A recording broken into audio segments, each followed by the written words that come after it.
Are you loving the long margin accounting work we just did? Dying to know how we will apply that to short margin accounting? You think I'm going to leave you hanging? Of course not. I'm Brian Marks, the president of Notman Marks Financial Training, and welcome to the Vault. During this lecture, we're going to go through a soup to nuts comparison and execution of a short margin accounting example. Let's first set up some of the key assumptions, some of the key fundamentals. As we've talked about several times, Reg T applies to new positions. You have to put up 50% of the market value. You then get a margin call in a short account. We're really focused on short accounts right now when your equity falls below 30% of the market value. So you have a little bit of a buffer. Margin calls require the equity to be brought up to minimum maintenance, not all the way back to Reg T, but just to minimum maintenance. And if you want to sell stock short, you always have to do it in a margin account. Why? Because you're borrowing stock.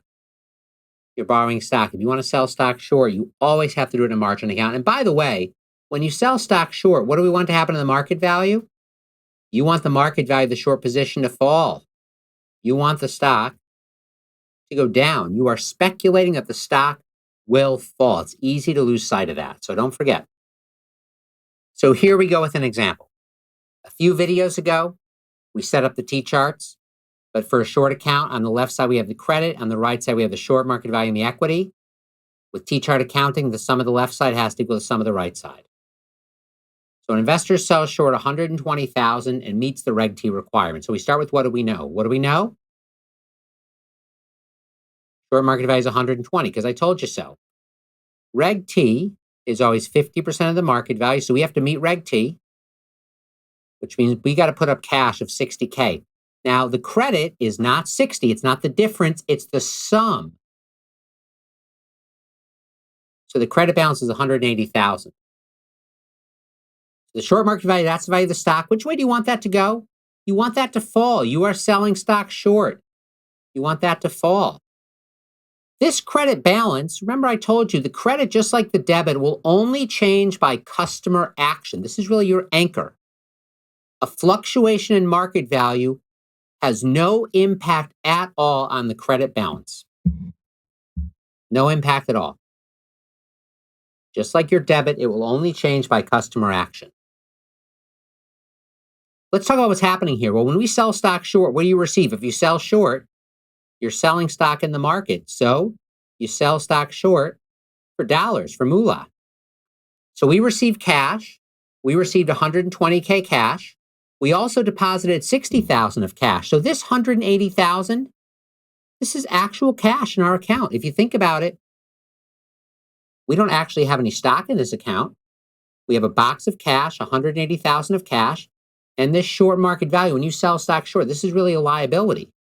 This is actually an obligation, right? When you sell stock short, at some point in the future, you're going to have to buy it back. So we have 180,000 of cash, and we have a liability of 120,000. By the way, the maintenance market value is 30. The minimum maintenance is 30% of the market value. So here, 30% of the market value is 36,000. That's not relevant just yet, but we'll get there in a minute. All right, so here we go. Let's assume that the market value does in fact fall. The market value of the short position falls to 80,000. So here's our existing position on the left. We start with what we know. What do we know? The short market value is 80,000. We don't have a customer action here. So the credit balance remains 180,000. Remember, a change in market value does not impact the credit. So the equity is the difference between the two. And remember I said you want the short market value to go down? It did. Look at that. And wouldn't you know it? Our equity went up. Reg T is 50% of the market value. I know it's tempting to take 50% of the credit, but that's not correct. It's 50% of the market value. So Reg T is 40,000. Just like in a long account, our equity exceeds Reg T. So when your equity exceeds Reg T, that gives you excess equity. And anytime you have excess equity, that gives you SMA. So we have SMA of $60,000 here. Why? Because our equity exceeds Reg T. Is SMA your money? Well, if you watch the previous videos, you know it's not your money. SMA is a line of credit. If you take it out, you're borrowing more. How are we going to use it? They don't really get into this too much on the exam for short accounts, but so I'm not going to show you an example. But it has 2-to-1 investing power. So if you want to use it to sell more stock short, you can sell short 120,000 in this example versus SMA because it has 2-to-1 investing power. Or we can withdraw 60K of cash. We can sell short 120,000, or we can withdraw $60,000 of cash. When are you going to lose money in a short account? Well, if you sell stock short, you want the stock to fall. So you're going to lose if the stock goes up. So here's our balance.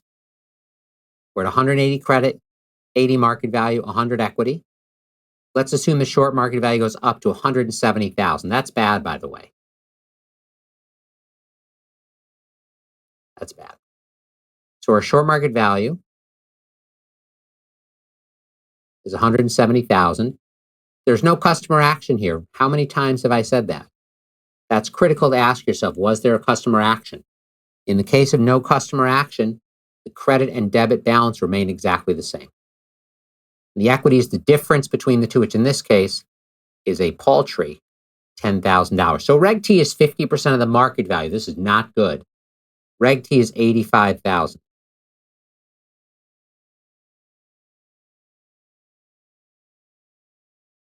We have equity of 10, so excess equity is 0. We still have SMA, because remember, SMA can't be taken away from you, it can only be used.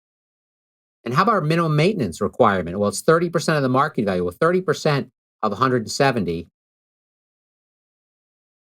is 51,000. So we have a problem. This is real bad, right? We have 10,000 of equity. We only have 10,000 of equity, and we owe 51,000 for our minimum maintenance. So we actually have a margin call here.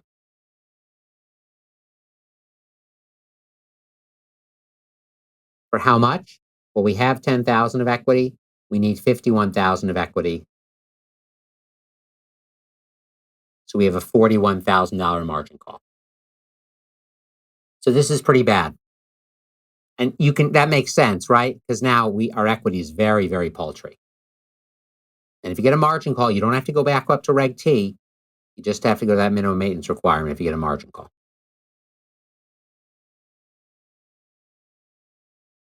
Just like in a long account, if every day you're logging on and every day you're watching the value of the securities go the wrong way, in this case, the wrong way means going up, I might want to know, again, what's the day I'm going to get a margin call? That's called my maintenance market value.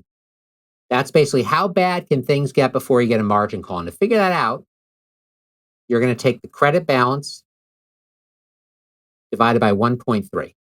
So in this case, we take 180,000 divided by 1.3, and that's going to equal, a little quick mental math for you, just kidding, $138,462. So this is the point at which we are about to get a margin call. So you can see here, I'm going to back up a slide.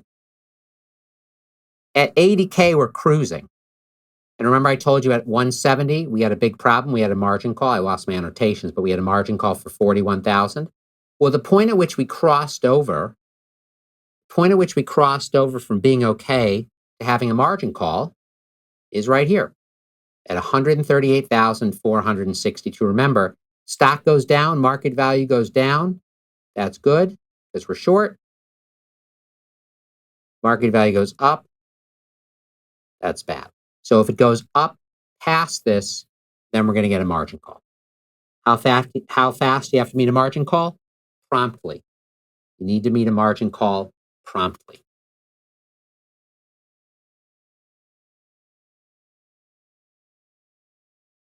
So again, our key takeaways for short margin accounting. That initial investment has to meet Reg T. From there, SMA is created when the market value falls. Remember, you want the stock to go down.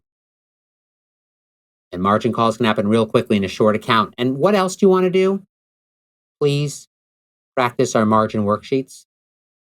You're probably thinking, oh, I get it. I get the T charts. I understand debit and credit only change by customer action. That's a bit of a tease. That can be fleeting if you don't practice it right away. If you practice it right away, you have a really good chance to move it into permanent memory. Right now, it's just that short-term memory. And this is the kind of thing that if you move margin accounting into permanent memory, you'll love it on the test. Because every time you get a margin question, you have that therapeutic T chart, and you're going to know exactly how to approach the question. So I hope you'll practice it right away.